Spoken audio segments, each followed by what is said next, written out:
It is the beginning of September. Harvest is a couple more weeks away here at Bonny's Vineyard. While smoke from the recent fires has dissipated, and we wait for the vines to ripen the grapes to the maximum deliciousness, our friends and neighbors struggle with the sudden loss of their homes. I thought I would ask my friend Mary Kay to talk with me today about the stages of disaster recovery, a subject that she is an expert on.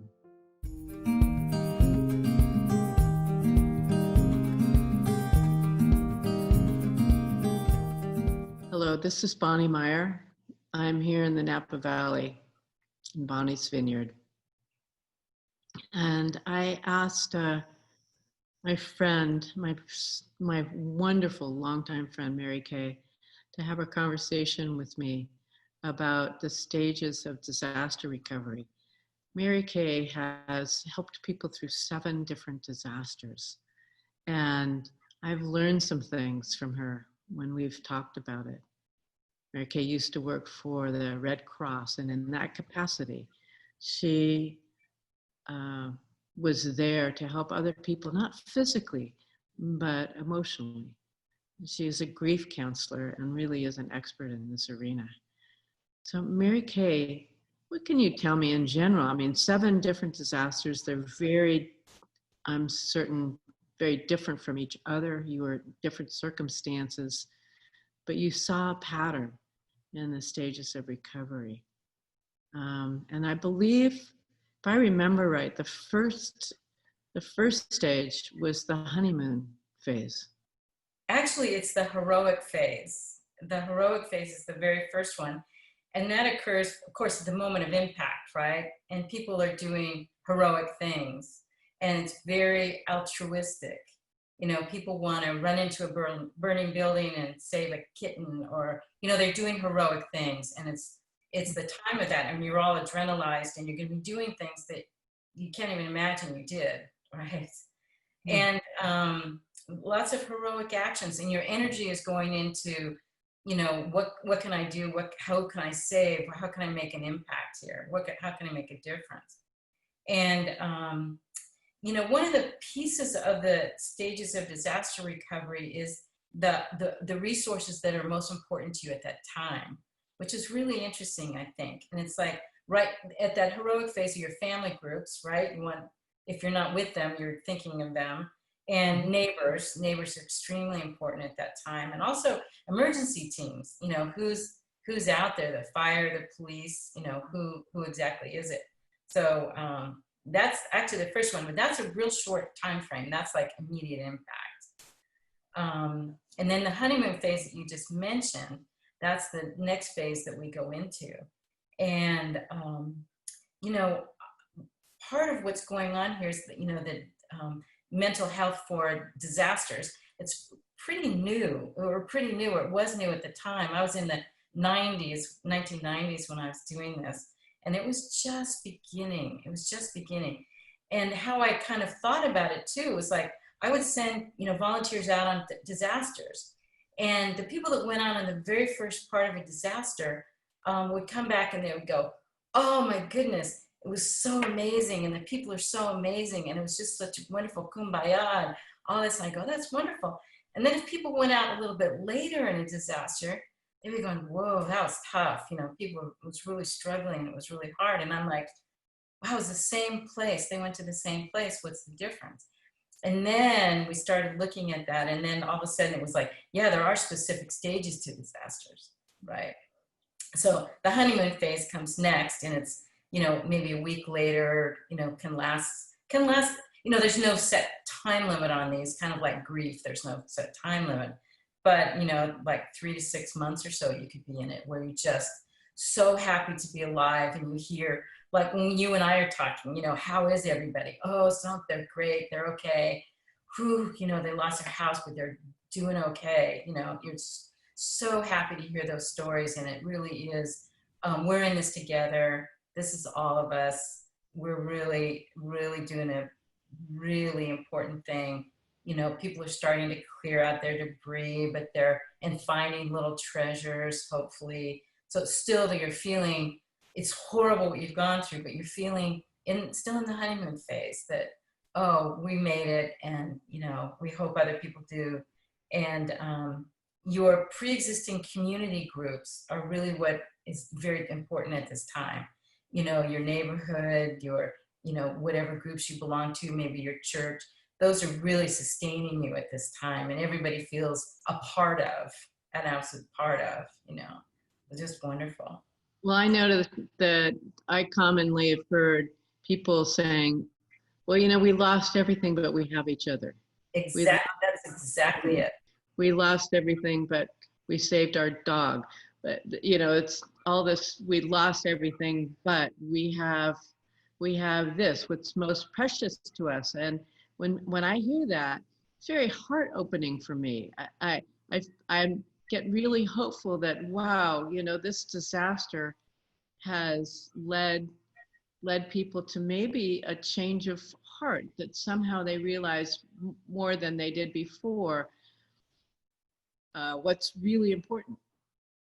But then something happens. Yeah. And it's time. It's really time.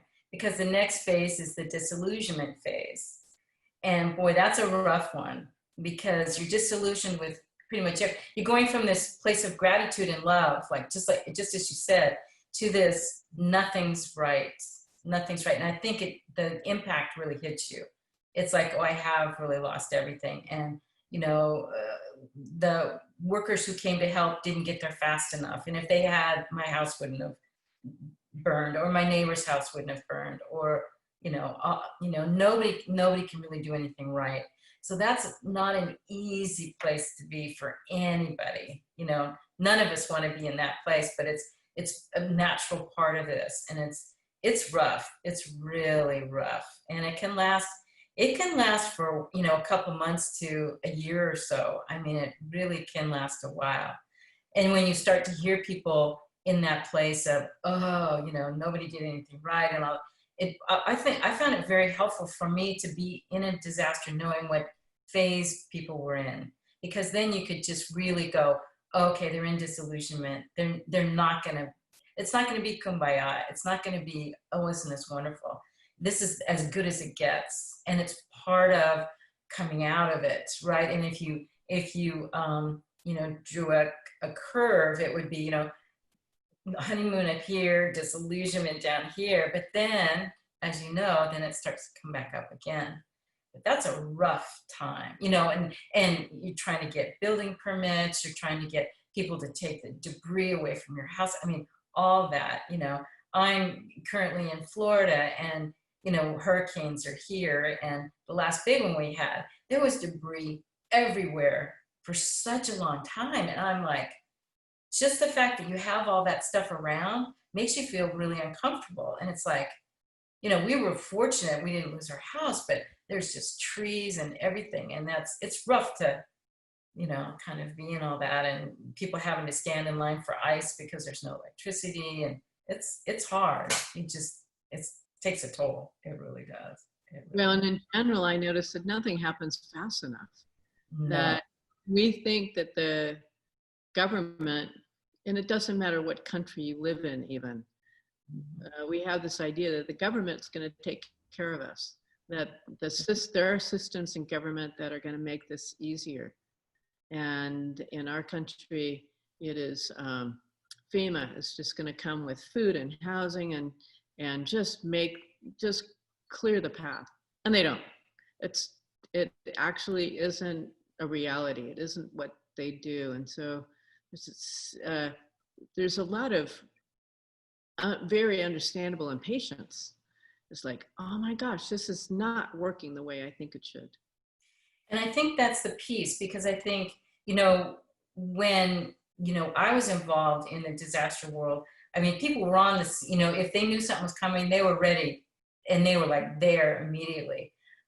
But I think what you think help is, and what the reality of what help can be actually are often two different things. So it's my expectation that actually is the problem. Not the problem, but it makes it, so it's like the help that is given, often isn't the help that you really think you need. right? So it's hard. It's hard to reconcile those, and okay, we can shelter people, but it's a shelter, it's a gymnasium, or it's a, warehouse or something, and it's not, it's the best we can do, but it's not what people really are hoping for. And That's a, that's tough. that's a really important point, the difference between our expectations and what actually is our experience. Mm-hmm. Mm-hmm.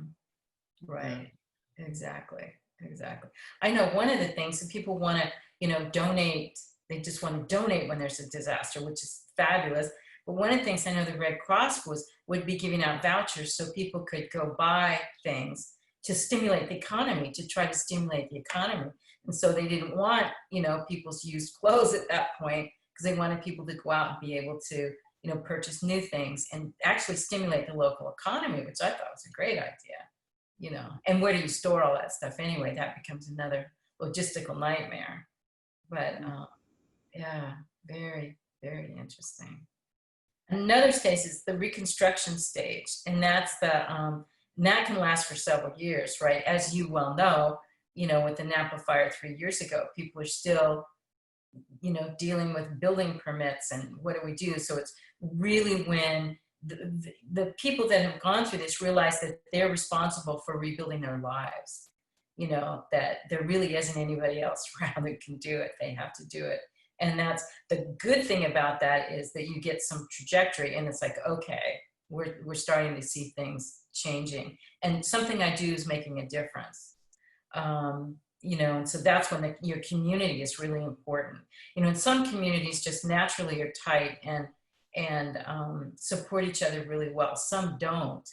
So it's like in the honeymoon phase, it looks like every community's like that. And then you go through the disillusionment and you find, oh boy, they're splintered and all that kind of stuff. So I have been on disasters where I was part of a group that worked with all the churches in the area to get them together kind of on the same page, where we're all helping everybody instead of this little group helps this one and this little group helps this one. And it was amazing to see that community come together, because everybody was realizing, okay, we're doing everything we can for everybody. This is our community. It's a wonderful time, but the Reconstruction is when, okay, things are starting to go, but that can take a while. And as you know, anytime you have something like that you go through, it's wearing on you. It's really wearing on you, Mm-hmm. I know that I have a friend, Bob Stilger, who works in communities when there's a disaster. And his whole thing is to gather people together so they can reimagine what they can be. His primary experience was in Fukushima after the disaster there. And some of the communities of people that he met with said, this, the tsunami and everything and the radiation, everything that followed from that disaster actually saved us from a future that we didn't want. Wow. And so do you ever, is there some element of that people realize that there's an opportunity to build back their lives or their homes or the community better than it was before? I have heard that too, where, I'm a new person in the area. I don't know, but I'm like, oh, this is so nice. Everybody is so helpful and blah, blah, blah. And I've heard people say, well, not normally, we're not, but they're realizing this is how they really like it. So they have come together and said, let's not go back to that way. We've been through something together and we need to build this stronger. And don't we all want this? And you see communities change because of it. Yeah. It's like, you really get to see, yeah, we weren't like this before. And it took this horrible disaster to make us wake up. Yeah, sometimes it does. Yeah. What kind of general advice might you give somebody who's just lost their home? Oh man, it's realize that this is extraordinary. This is not ordinary time. This is extraordinary time. So everything is different. Absolutely everything is different. Not to expect that, you know, you're going to handle this. Well, you probably will handle it in the way that you normally handle things, but you're going to be tested to your limits, right, all the time. And it'll be surprising when something will kind of bring you to your knees that you wouldn't expect. And that will happen. You know, something will be, you know, you'll find something that you thought was lost forever, or you realize, oh, this is lost and I don't have that anymore. My children's photos, my, you know, my wedding dress, whatever that might be. And not to expect too much from yourself other than, you know, that, you know, you've gone through something that you're being challenged probably to your limit, and to, this isn't normal. It absolutely is not normal. The other thing, you know, you're going through a lot of grief, and grief is extremely dehydrating. So you've got to make sure that, you know, people don't remember to eat. They don't remember to drink water. You know, you have to, that's what Red Cross would go around with they call them the herbs, you know, the little trucks with food and water to make sure that people, when they're cleaning out debris, would have food and hydration. And you're probably not going to sleep well. So not to, once again, expect that you're going to be fine. You're not. This isn't fine. This isn't fine. I think in our culture in particular, we have this drive to get back to normal. And the normal isn't there.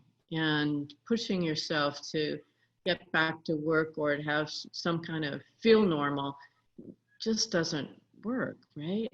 It doesn't. I know one of the things I have a friend who just lost her home, and I have been reminding her to sleep and to rest, because it's very healing. Although I know that that is difficult when you're in grief, when you're in loss. Sleep can often be difficult. People react very differently. Sometimes they sleep a lot, and sometimes they just are restless and can't really sleep well. And that's another thing to remember, is that we're all going to react to this differently. And so you might feel kind of protective of yourself and not want to be around too many people and just kind of process it alone.